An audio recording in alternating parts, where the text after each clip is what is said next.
VIPs need to understand how are they being mentioned on the dark web, if there are any ideological risks that they're carrying based on who they are. This is something where they really need to pay attention.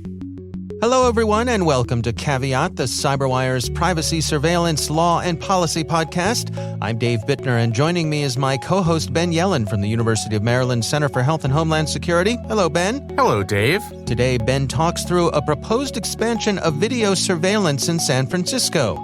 I've got the story of an insurance company calling foul on a client's lack of multi-factor authentication.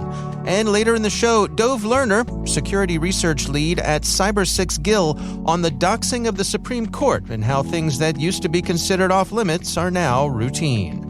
While this show covers legal topics and Ben is a lawyer, the views expressed do not constitute legal advice. For official legal advice on any of the topics we cover, please contact your attorney.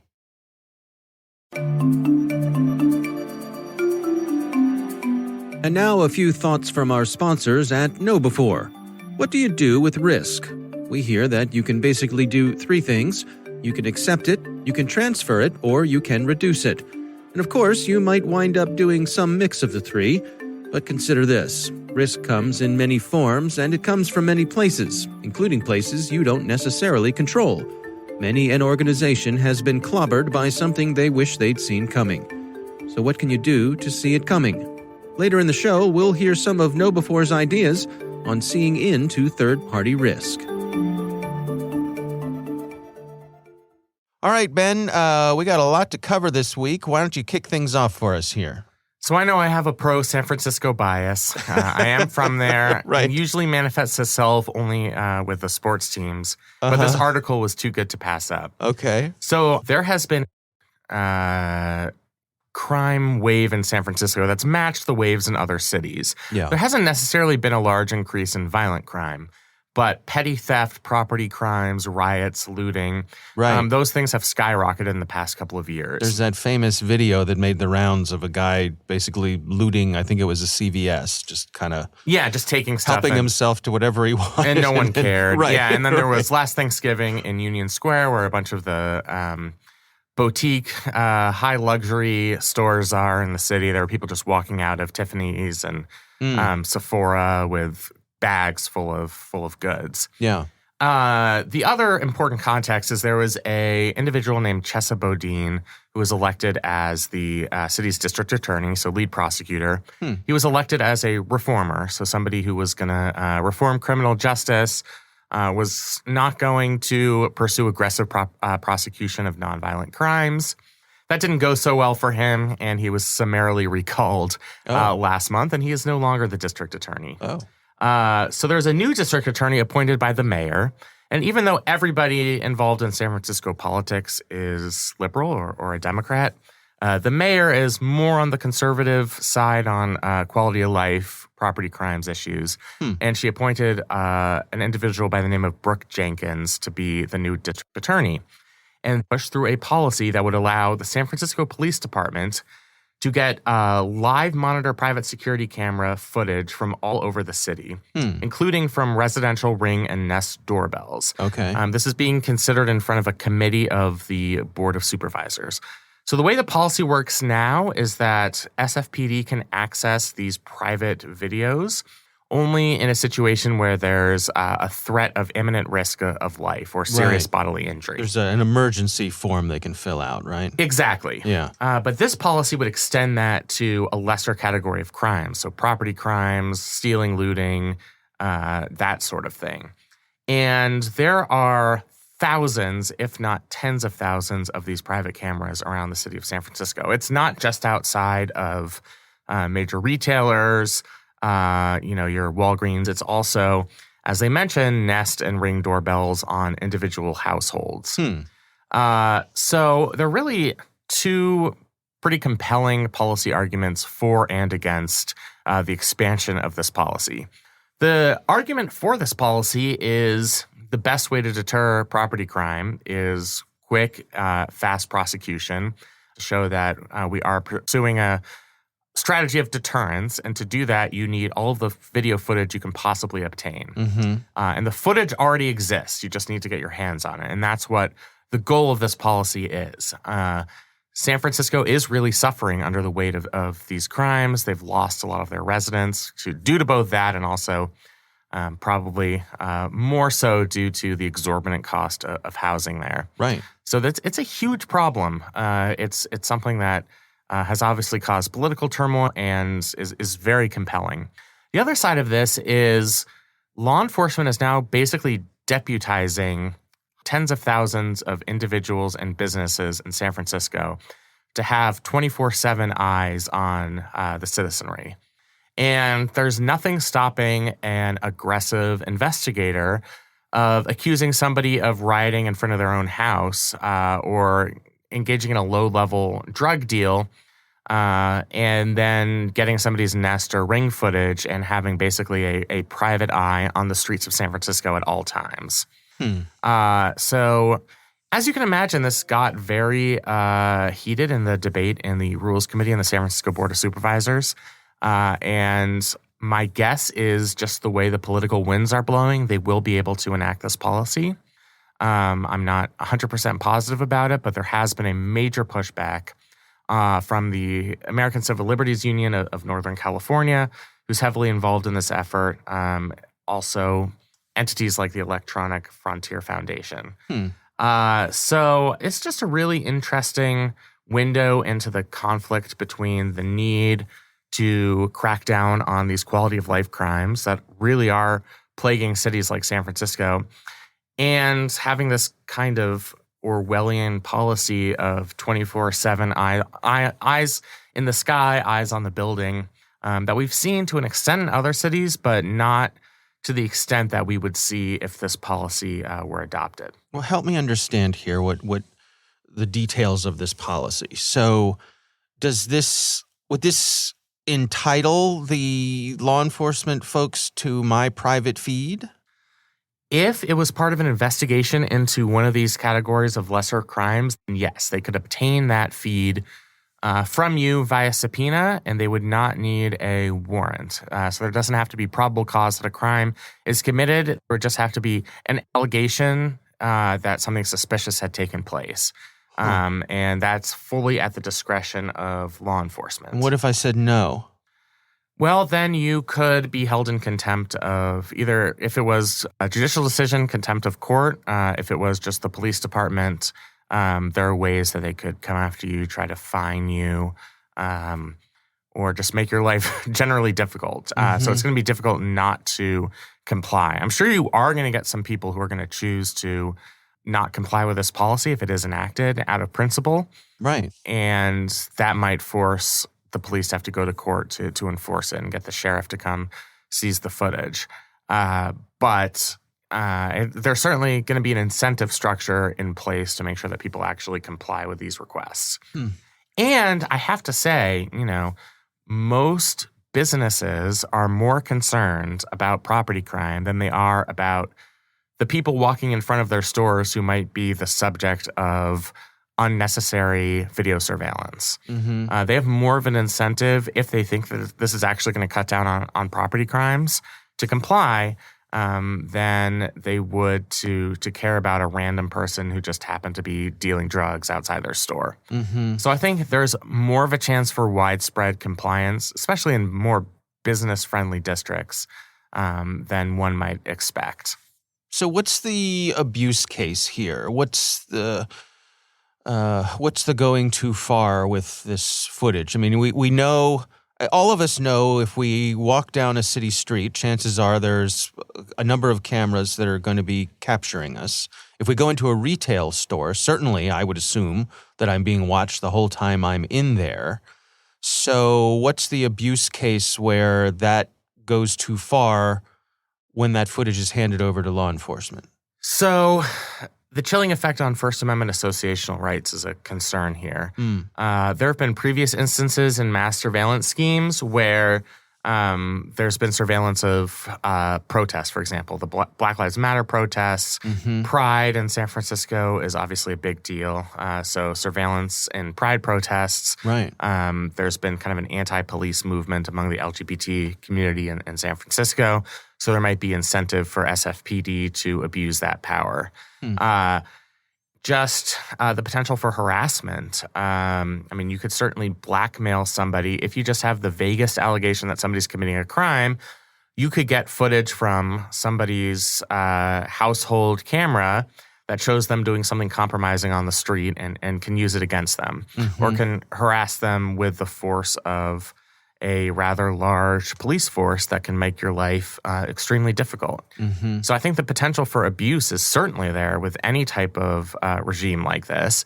And we're just, from a constitutional perspective, we're going so far aground from our traditional understanding of the Fourth Amendment, which is if the police want to follow you and surveil you, they have to get judicial authorization. But more importantly, it's just going to be logistically difficult because you can't track and trail everybody using traditional policing methods. There just simply aren't enough officers. Right.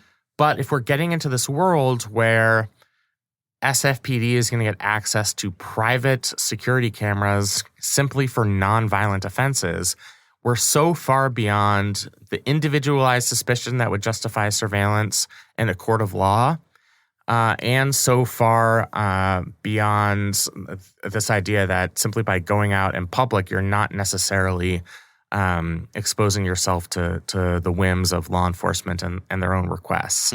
So I think it might have a chilling effect on what people choose to do outside their homes in San Francisco, knowing that they're under this constant watchful eye and knowing that some of this footage could be very easily obtained. How could this play out? Could, if someone gets caught up in this web of surveillance, could they file suit and challenge this?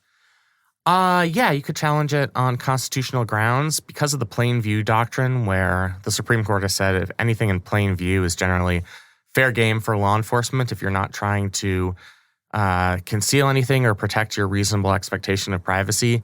I don't suspect that a constitutional challenge would do particularly well given current precedents. So I would say if you are a San Francisco resident listening to this, and that probably includes several of my own family members, but maybe a few other people, this issue has yet to be decided at the legislative level. So the Rules Committee considered this issue. They intended to vote on it, but they delayed a vote until a new hearing next week to take into consideration public comment. So because I don't think a judicial challenge would necessarily be successful, for activists out there, and I think certainly the activist groups understand this, now's the time. Get yourself in front of that committee, those particular board of supervisors, members of the board of supervisors, and make your voices heard. Because once the policy is instituted, it's going to be really hard to file some sort of constitutional challenge. Although we will certainly see those challenges, I just don't anticipate them being very successful. I'm just thinking about, you and I have talked about this notion of the privacy of one's papers, right? Yes. And so I'm thinking I'm just playing out in my mind. Let's say I'm someone who, sits at my front window in San Francisco and I have a notebook and I take notes about everything that's happening out front of my door, as I'm allowed to do, right, as a resident. You'd be a weirdo, but sure. Yeah, sure. But so something bad happens and I take detailed notes about it, and the police come and they say, hey, we want our notes. And I say, go pound sand, copper. Right. Come back with a warrant. Right. Come back with a warrant. So wouldn't my video footage be the same thing as my notes? Yeah. I mean, but if you think about what at least the Fourth Amendment says in the Constitution, it protects yourself, your home, right, and your stuff, your papers and your effects. Yes. Those are the things it protects. Now, as an extension of that, it also protects the digital versions of some of those things, right, depending on the particular issue. And it's not like courts are settled on how all of those things extend to the digital world. And they have, there is more of this focus on whether the person being surveilled has a reasonable expectation of privacy. Right. But yeah, there is a huge difference. Your writing is protected. That's the what you put on paper. Papers are something clearly covered in Fourth Amendment jurisprudence.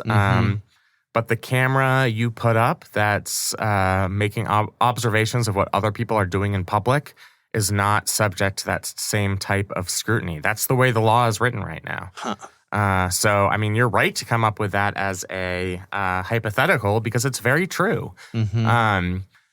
I think that's kind of the danger of allowing nearly unlimited access to people's private security doorbell cameras citywide is you're going to end up capturing a lot of innocent activities. Somebody stumbles home drunk, you're drugged at 3 a.m., somebody gets footage of you outside of a house or a business, and you're subject to prosecution and accused of drug dealing. That's an infringement on civil liberties, and that's something that's certainly going to offend people who care deeply about this stuff. Yeah. And there's so many different types of cameras. So I focused a little bit, because it's the most controversial, I focused on the Ring and the other doorbell cameras. But there are box cameras, dome cameras, bullet cameras, IP cameras, day-night cameras, wide dynamic cameras. So they're everywhere, man. I mean, right. There are very few spots in the city that you would be safe from surveillance if this policy were to get enacted, and that's why it's faced such prominent opposition among the populace in San Francisco. All right. We'll keep an eye on that one. Time will tell for sure. My story this week comes from the folks over at Insurance Journal.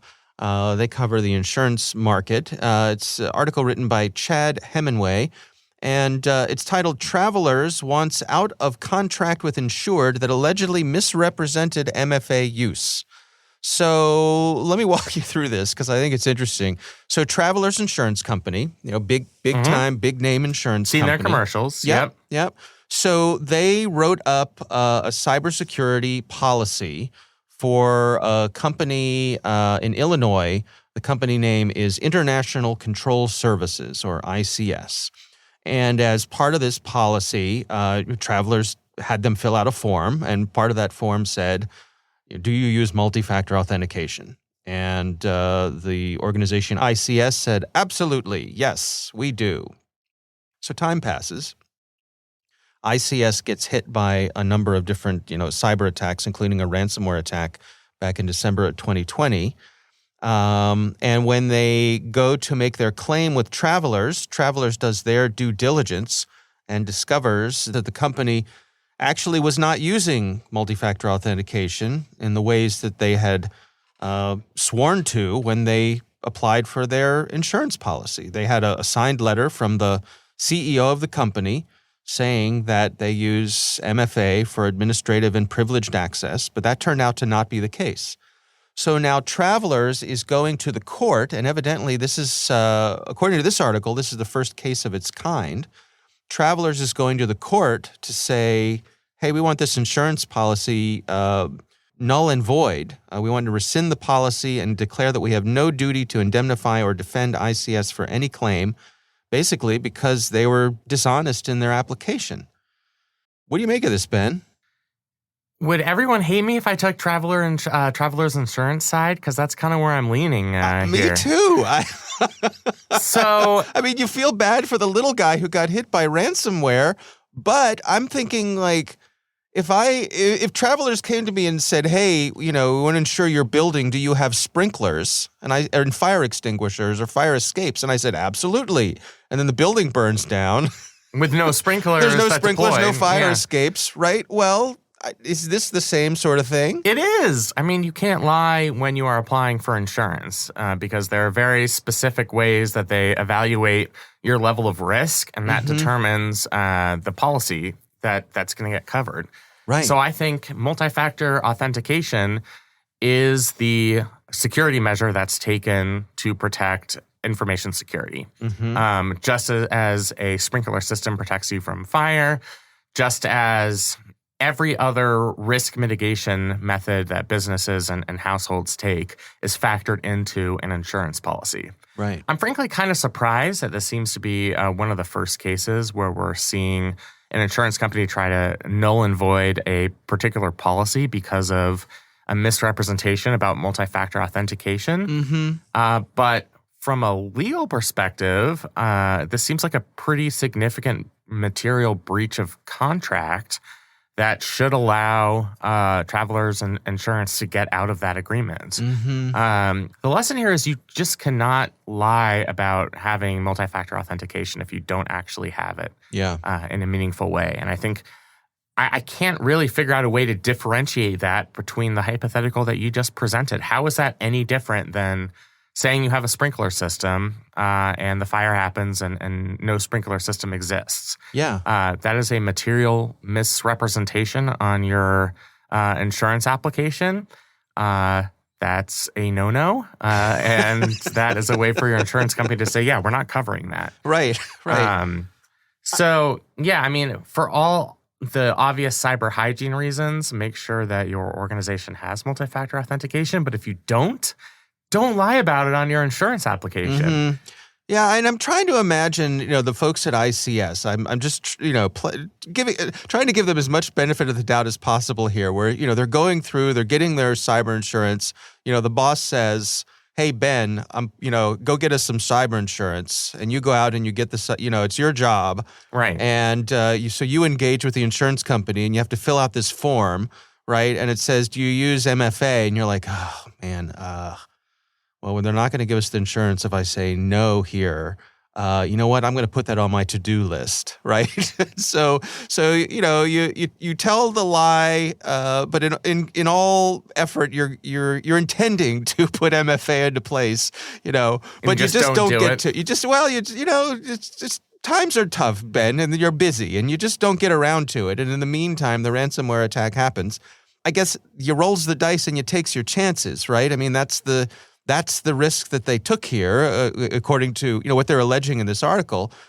And I don't see any way they're going to win here. It just seems pretty open and shut to me. It seems pretty open and shut to me too. I mean, no matter what their intentions were, the insurance policy that they've purchased is based on a mutual understanding of the facts that existed at the time. And what ICS is representing is that they had robust multi-factor authentication. And that was false when it was attested to, meaning that's a material misrepresentation.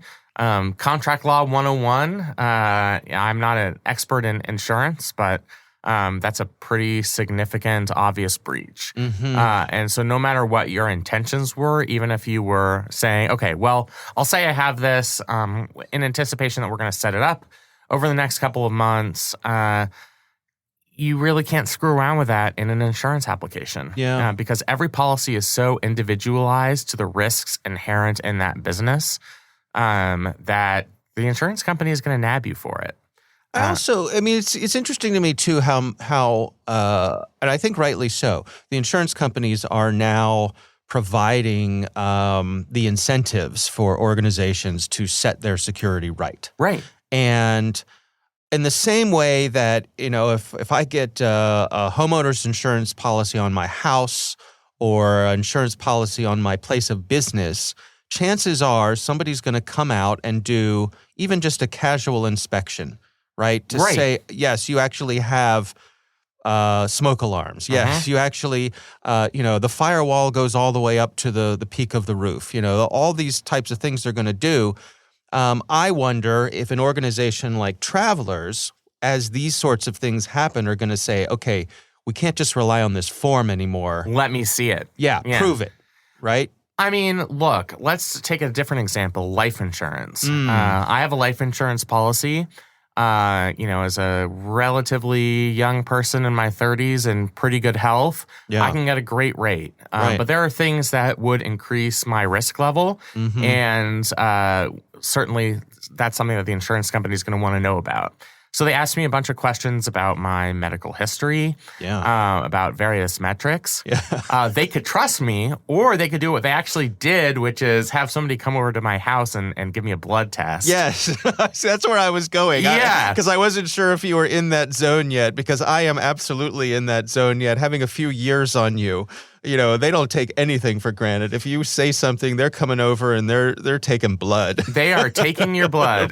They suck your blood. They're the vampires of the industry. I mean, I think that they're doing their due diligence. Because there's a huge risk if I'm somebody who has diabetes or High cholesterol, that's something that's going to increase my actuarial risk. Yeah. Just as somebody who didn't have multi-factor authentication. Right. So, yeah, it's incumbent upon the insurance company to check. But there are certain things that you do just put on forms that aren't checked. And there is kind of a level of trust. Yeah. If I said that I was a non-smoker and I was a pack-a-day kind of guy, there wouldn't be somebody watching over me 24/7 to see whether I smoke cigarettes or not. Right. But if, I was caught misrepresenting that and somebody realized that I was smoking and drinking and doing all sorts of terrible vices onto my body, then that's going to catch up with me. And the insurance policy might be rescinded in that context. Yeah.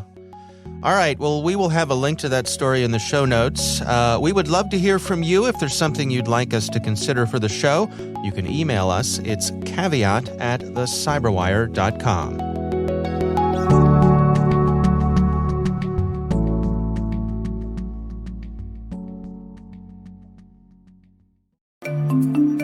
So let's return to our sponsor KnowBefore's question. How can you see risk coming, especially when that risk comes from third parties? After all, it's not your risk until it is. Here's step 1. Know what those third parties are up to. KnowBefore has a full GRC platform that helps you do just that. It's called KCM, and its vendor risk management module gives you the insight into your suppliers that you need to be able to assess and manage the risks they might carry with them into your organization. With KnowBefore's KCM, you can vet, manage, and monitor your third-party vendors' security risk requirements. You'll not only be able to pre-qualify the risk, you'll be able to keep track of that risk as your business relationship evolves. KnowBefore's standard templates are easy to use, and they give you a consistent, equitable way of understanding risk across your entire supply chain. And as always, you'll get this in an effective automated platform that you'll see in a single pane of glass. You'll manage risk twice as fast at half the cost. Go to kb4.com/KCM and check out their innovative GRC platform. That's kb4.com/KCM. Request a demo and see how you can get audits done at half the cost in half the time. And we thank KnowBefore for sponsoring our show.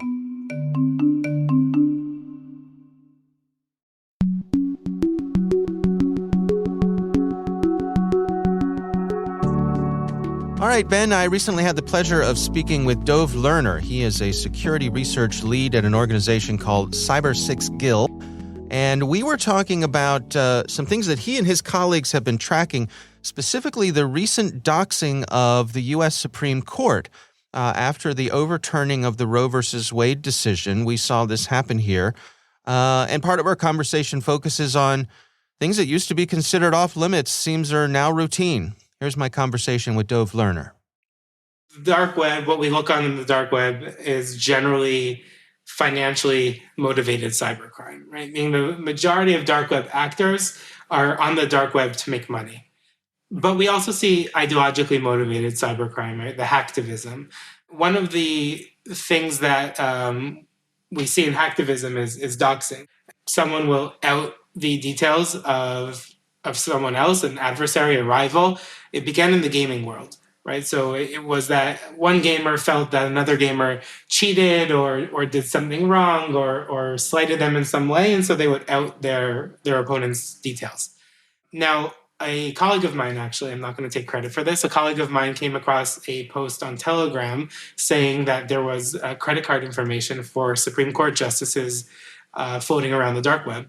So my colleague passed that to me, and I did some searching, and I found the original post. And that was a wow moment because, again, something that began as a way for one gamer to get back against another turned into a political statement against the highest court in the land.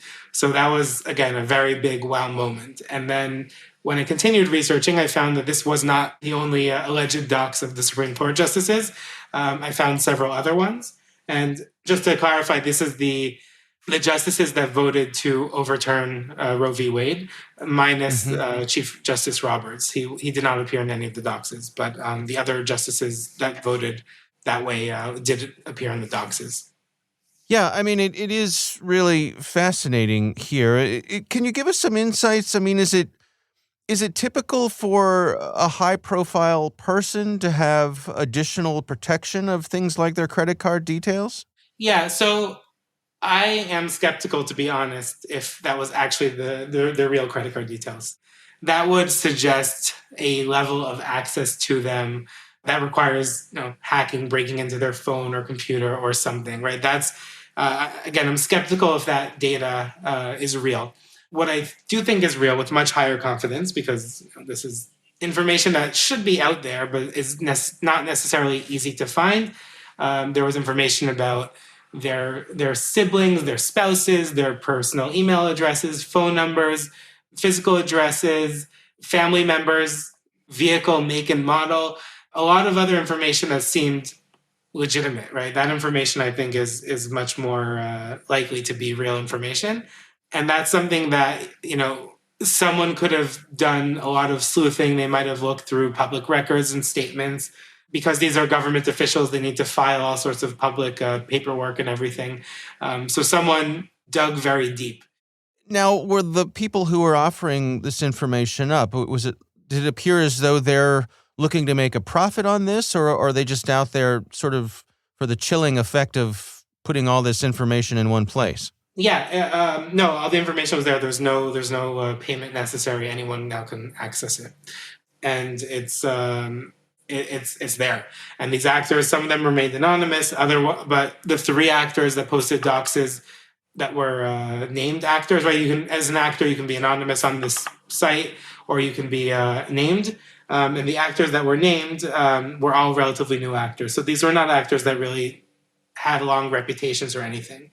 So, yeah, I mean, it seems like they did it, for political reasons, not just for fun, and for opposition to the case. Yeah, I mean, they posted it on the very basic level. Doxing is intimidating. It's an invasion of privacy. It makes someone feel uncomfortable that their information is out there, and their spouse and their siblings and all of that. And I really hope not, but it's also, it could be a call to action where they're saying, I'm putting this out there and someone else do something with it. And I truly hope that this does not, encourage any further intimidation or violence or threatened violence. But the person that posted it might have wanted that. Yeah. It also strikes me that, obviously you have the folks who are opposed to the overturning of Roe versus Wade who could take action on this. But also, I suppose there's the possibility that, foreign actors could just be looking to kind of stir the pot. For sure.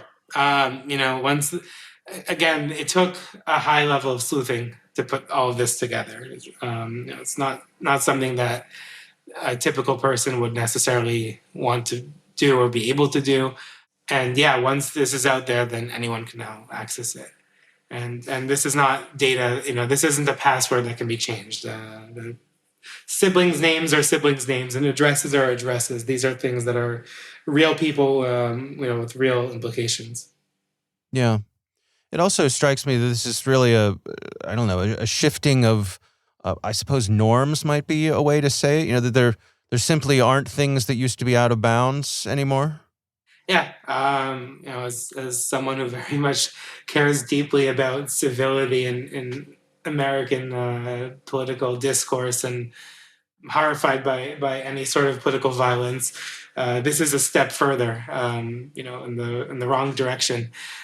This is something where, again, someone can act on it, and as I said, it's frightening that something took that leap from the gaming world of 2 gamers in a rivalry to going against the Supreme Court justices, and this one is clearly an actor with political tendencies on the left wing, but someone on the right wing can do this as well, right? There's no limitation to who can do this from which political angle. Your expertise with you and your colleagues are taking a look at things going on the dark web. To what degree could someone purchase this sort of service? If I had it in mind to dox someone, could I hire someone with expertise to do that for me? Yes, you can. There are doxing services on the dark web, and you can hire someone to dox someone, and they'll post it and everything, and they'll put together as much as they can. And how are prices set for something like that? I don't know. I don't know if prices are necessarily listed. It might depend on who the person is or whatever. I haven't. I don't know off the top of my head what the prices are. Yeah, so I suppose it's the typical supply and demand, and how much risk someone would be taking to take something on like this. For sure, if it's just a bit of Googling without any intrusion into the network or that person's devices, then it's going to be less than if it involves some sort of hacking or social engineering. I mean, do you suppose that this is the kind of thing that could lead to more attention on the dark web itself, or a crackdown on these sorts of activities? This strikes me as the kind of thing that'll get the attention of people in power. So you asked previously what does the typical person have to fear with the dark web? The typical person doesn't have to fear much beyond just stay safe, keep strong passwords, make sure that you're protected. However, VIPs are a completely different story, right? If you're a VIP, if you are the head of a company or a political figure or a media figure, someone who is well known and therefore has some sort of reason to be targeted, then it's a very, very different.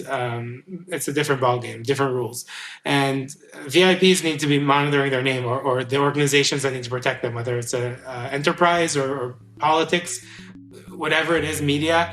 VIPs need to understand how are they being mentioned on the dark web, if there are any ideological risks that they're carrying based on who they are. This is something where they really need to pay attention.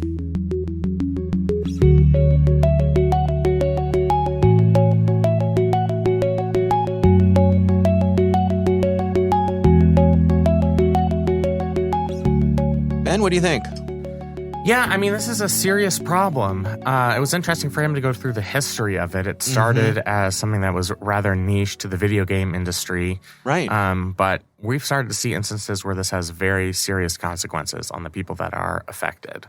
It's happened to people who are public officials, as the example with the Supreme Court justices, and it's happened to private individuals who say the wrong thing online and then have an army of trolls who come try and find them based on their address, any publicly available information. And It really is a scourge. We saw, election officials, volunteers being harassed with this sort of thing. Right. And that's obviously very wrong. Yeah. Whether you have sympathy for the specific Supreme Court justices is, I think, besides the point. Going to anybody's private home based on leaked information online presents a certain level of risk. And just presenting that information online introduces a level of risk because, as we saw, there was a crazed person who was intending to kill Justice Kavanaugh and was arrested before he got to his house. So even if you think your protest is going to be peaceful, having the information out there is inherently dangerous. So I just think the interview made that point. It was well taken, and it's certainly a present danger in our current environment. But how much of this is just, we've seen certainly through the previous presidential administration during the Trump years, we saw a lot of jettisoning of norms. And I think a lot of us learned that there were things that we'd taken for granted that were not policy, that were just courtesy. Right. And if people are going to throw courtesy out the window, which I think this is an example of, I don't know that there's anything illegal about demonstrating outside of someone's home, right? In some states there is. Okay. There was I know locally here in Maryland, there's an ordinance in Montgomery County against protesting outside the homes of public officials. And there's been a letter from maybe it's the state police asking the county to enforce it, enforce that law. So it does exist somewhere, but generally you do have a First Amendment right as long as you're not violating any time, place, and manner restriction. Right. But yeah, as you say, it's a thing that was just not done. And we're now in an era where when norms are thrown out the window, that's not just the norms that you disfavored. Yeah. It's also the norms that kept us as a civil society, and that's the risk of something like this happening. I suppose the flip side of that argument would be that if things get serious enough, it's no longer time to be polite. Right. I mean, yeah, I think the real solution is if this is something that is actually a societal problem, then you have to codify it into policy. Mm-hmm. Now, some of that is going to be possible. Some of it is not going to be possible because of the structure of our Constitution. But I think just expecting everybody to follow norms in an era where we're so polarized and so angry certainly presents its level of risk. Yeah. Go protest at the Supreme Court. Leave their kids alone. Yeah. Now, in fairness, I will say they put up a giant fence in front of the Supreme Court, so Right. they're not exactly helping in that regard. But yes, protest outside the fence. Yeah. Exactly. Yeah. All right. Well, our thanks to Dov Lerner. Again, he's a security research lead at Cybersixgill. We do appreciate him taking the time for us. We want to thank this week's sponsor, KnowBe4. If you go to kb4.com/KCM, you can check out their innovative GRC platform. That's kb4.com/KCM. Request a demo and see how you can get audits done at half the cost in half the time.